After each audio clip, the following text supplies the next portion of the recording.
జై హింద్, జై భారత్. మహబూబ్ నగర్ వాళ్ళందరికీ కూడా, ముస్లిం సోదరులకి అందరికి కూడా తెలుగు వచ్చు కాబట్టి నేను తెలుగులో మాట్లాడుతున్నా.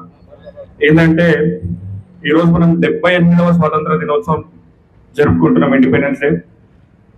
అంటే ప్రతి సంవత్సరం మనకి ఈ 15 ఆగస్టు లేదంటే 26 జనవరికి మనకి ప్యాట్రియాటిజం, మనకి దేశభక్తి వస్తుంది.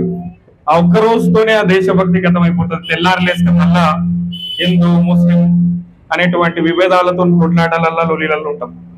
ఇవాళ భారతదేశంలో మనం స్వాతంత్రం కోసం కొట్లాడిన దాంట్లో ఇప్పుడు దానికి ఆ జరిగినటువంటి స్వాతంత్ర సమరంలో కులాన్ని మతాన్ని చూసుకొని ఎవరు కొట్లాడలేదు. కేవలం మన దేశ స్వాతంత్రంలో ప్రతి ఒక్కళ్ళ భాగస్వామ్యం జరిగింది. అందులో హిందువులు ఉన్నారు, అందులో ముస్లింలు ఉన్నారు, అందులో క్రిస్టియన్స్ ఉన్నారు, ఇసాయి ఉన్నారు. అప్పుడు మాత్రం ఎటువంటి మతం మనకి విడగొట్టలేదు. అందరి ఎజెండా కేవలం స్వాతంత్రాన్ని స్వాధించుకోవాలి, స్వయం పరిపాలన చేసుకోవాలి అనేటువంటి ఆలోచన. మరి ఆ స్వాతంత్రం వచ్చిన తర్వాత కూడా ఈ 78 సంవత్సరాలు పూర్తి చేసుకున్నాక మళ్ళీ మనం మతాల పేరు మీద రాజకీయంగా కానీ లేదా వేరే వ్యక్తిగతంగా కానీ అన్నదమ్ముల మధ్యలో చిచ్చు పెట్టేటువంటి కార్యక్రమాలు జరుగుతున్నాయి. కాబట్టి అలాంటి కార్యక్రమాలకి దూరంగా ఉంటూ అందరం కలుపుకొని ఐక్యమత్యంతో, ఎందుకంటే ఈ దేశం మీద ప్రతి ఒక్కరికి అంతే హక్కు ఉంది. ఈ దేశం కోసం అందరి తలలు తెగబడ్డాయి, అందరూ వాళ్ళ ప్రాణత్యాగాలు చేసిండ్రు. కాబట్టి ఇప్పుడు రానున్నది యువతరం. కాబట్టి ముఖ్యంగా మంచి చదువు, మంచి విద్య, మంచి వైద్యం అనేది చాలా ముఖ్యమైనటువంటి అంశం. అలాంటి దిశగా మనం అడుగులు ముందుకు వేయాలి. అంతేకాకుండా ఈరోజు దేశంలో బార్డర్ మీద కొట్లాడే జై జవాన్ జై కిసాన్ అనేటువంటి నారా ఇస్తాం. అలాంటి జవాన్ కూడా ఈరోజు సురక్షితంగా లేనటువంటి పరిస్థితి. 1 ర్యాంక్ 1 పెన్షన్ కోసం కొట్లాడుతున్నారు. అలాంటి కిసాన్ కూడా ఈరోజు వాళ్ళు పండించిన పంటకు గిట్టుబాటు ధర దొరకక అక్కడ ఢిల్లీ సరిహద్దుల్లో ధర్నాలు, రాస్తారోకోలు చేస్తున్నారు. ఈ రోజు ఎక్కడైనా కూడా భారతదేశంలో మనం ప్రస్తుత పరిస్థితిని చూస్తే మతం కోసం చిచ్చు పెట్టుకుంటూ కొన్ని రాజకీయ పార్టీలు వాళ్ళ పేరు తీసుకొని లావాదేవీలు లబ్ధీలు పొందే ప్రయత్నం చేస్తుంటే, ఇంకో పక్కన కొన్ని ముఖ్యంగా ప్రజల కోసమే ఉంటూ ప్రజల మధ్యలోనే పనిచేసి అందరికీ సమానంగా ఎక్కడ ఏ సమస్య ఉన్నా వాలిపోయి హైదరాబాద్ లో నుండి ఒక వాయిస్, ఈ రాష్ట్రం అనే కాదు, తెలంగాణ అనే కాదు, దేశవ్యాప్తంగా కూడా అన్ని రాష్ట్రాల్లో ఎవరు ఇబ్బంది పడుతున్నా, వాళ్ళు హిందూ అయినా, ముస్లిం అయినా, క్రిస్టియన్ అయినా, వాళ్ళు నా తమ్ముళ్ళు, నేను ఈ దేశం మీద పుట్టిన వాళ్ళు నా కుటుంబ సభ్యులు అని చెప్పి ఎక్కడ ఏ ఇబ్బంది వచ్చినా కూడా అమ్జదుల్లా ఖాన్ గారు వాలిపోతారు. ఎందుకంటే మొన్న సూర్యాపేటలో ఒక ఇన్సిడెంట్ జరిగింది. అది చాలా బాధ అనిపించింది. ఎందుకంటే ఒక ఇన్సిడెంట్ అయింది, అది కేవలం మతం పేరు మీదుగా ఒక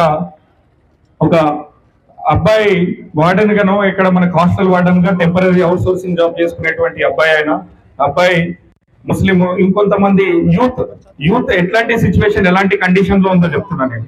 ఒక అబ్బాయి వార్డెన్ గా పనిచేస్తున్న అబ్బాయి ముస్లిం అయితే, ఆయన తన డ్యూటీ అయిపోయినాక ఆయన ఇంటికి వెళ్తున్నాడు. ఇంటికి వెళ్తున్న సమయంలో అర్ధరాత్రి కొంతమంది 15 మంది, వాళ్ళు కూడా యూతే, మళ్ళీ అది RSS అని ఒక రంగు, అది కేవలం మతాన్ని రుద్ది పిల్లల యొక్క జహన్ని ఖరాబ్ చేస్తారు, వాళ్ళ యొక్క జహన్ని ఖరాబ్ చేస్తారు. కాబట్టి ఆ పోతున్న పిల్లగాడికి వీళ్ళు మనోడు బండి ఓవర్టేక్ చేసిందని చెప్పి ఆయన వెంబడించి మరి కొట్టి వెనుకలో ఉన్న ఎముక ఇరగొడితే ఈ రోజు మంచానికి పరిమితమైండు. సూర్యాపేటలో ఒక్కళ్ళు కూడా అబ్బాయి గురించి అడగడానికి కానీ, అబ్బాయికి జరిగినటువంటి అన్యాయం పైన మాట్లాడడానికి ఒక్కళ్ళు కూడా రాలేదు. ఒక అమ్జదుల్లా ఖాన్ ఇన్ని నెలల తర్వాత ఆయనకు ముందు తెలిస్తే ఇమీడియట్ సూర్యాపేట వాళ్ళ ఇంటికి వెళ్ళి వాళ్ళకి ఆర్థిక సాయమే కాకుండా వాళ్ళకి మాటపరంగా సాయం చేసినటువంటి మనసైన. కాబట్టి ఈ రోజు అందరిది అమ్జదుల్లా ఖాన్ గారికే కాదు, ప్రతి ఇంట్లో కూడా ఒక అమ్జదుల్లా ఖాన్ ఉన్నాడు. ప్రతి ఇంట్లో కూడా నువ్వు ఇక్కడ నుండి ఏదో సాయం చేయాలంటే ఈ దేశ సరిహద్దుల్లోకి వెళ్ళి వెపన్ పట్టుకొని నువ్వు ఆర్మీలో జాయిన్ అవ్వాల్సిన అవసరం లేదు. నువ్వు ఉన్న చోటనే నీ చుట్టుపక్కల ఉన్న వాళ్ళకి మంచి ఊరు అండుతుందా, గుడ్డ అండుతుందా, నీడ అండుతుందా, నీ చుట్టుపక్కల ఉన్న వాళ్ళ బాగోగుల గురించి ఆలోచిస్తే ఖచ్చితంగా భారతదేశం ముందుకెళ్తుంది.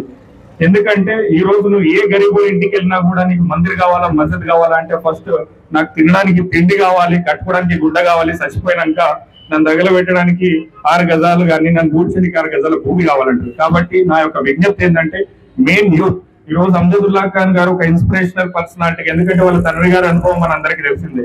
అమానుల్లా ఖాన్ గారు ఎమ్మెల్యేగా అందరికీ సుపరిచితుడు. చంద్రన్గుట్ట అనే నియోజకవర్గం కేవలం ఒక మతానికే సంబంధించింది, ఒక మతానికి సంబంధించిన వాళ్ళే ఉండే ప్రాంతం అనే కాదు. అక్కడ హిందూ ప్రాంతాలు ఉంటాయి, లాల్ దర్వాజా నుండి మొదలుకుంటే చత్రినాక ఇలాంటి చాలా ఏరియాలు ఉంటాయి. చాలా మంది హిందూస్ కూడా లైక్ చేస్తారు. రీజన్ ఏంటంటే ఆయన ఒక సెక్యులర్ లీడర్ గా, ఎందుకంటే సెక్యులర్ లీడర్ గా చంద్రన్గుట్టని ఒక మంచి స్థాయికి తీసుకెళ్లి మంచి మంచి కాలనీలతోని ఆ రోజు ఏమి లేని చంద్రన్గుట్టని అంత మంచిగా తీర్చిదిద్దింది అమానుల్లా ఖాన్ గారు. 24 గంటలు ప్రజల్లో ఉన్నది అమానుల్లా ఖాన్ గారు. మళ్ళీ ఆ తర్వాత అమానుల్లా ఖాన్ గారు మీ అమ్జదుల్లా ఖాన్ గారిలో చూసుకుంటున్నాము. తండ్రికి దగ్గర కొడుకుగా ఆయన పని చేస్తున్నాడు కాబట్టి ఆయన అడుగుజాడల్లో ఆయన ఆశయ సాధన కోసం అందరం కూడా ఇంటికి అమ్జదుల్లా ఖాన్ గారిగా తయారు కావాలి. ఎక్కడ సమస్య వచ్చిన అమ్జదుల్లా ఖాన్ గారిదే కాదు, మనది కూడా కర్తవ్యంగా మనం భావించాలి. ఈ రోజుతోని మనం జెండా ఎగరేసుకున్నాం, దీంతోనే అయిపోయింది అనుకోకుండా ఈ నినాదాన్ని మనం ఎత్తుకుందాం. రేపు ఎక్కడ ఇంజస్టిస్ జరిగినా కూడా ఖచ్చితంగా మతాలకు అతీతంగా, కులాలకు అతీతంగా ఐకమత్యంగా ప్రజల కోసం, మంచి కోసం కొట్లాడదాం. జై హింద్, జై భారత్.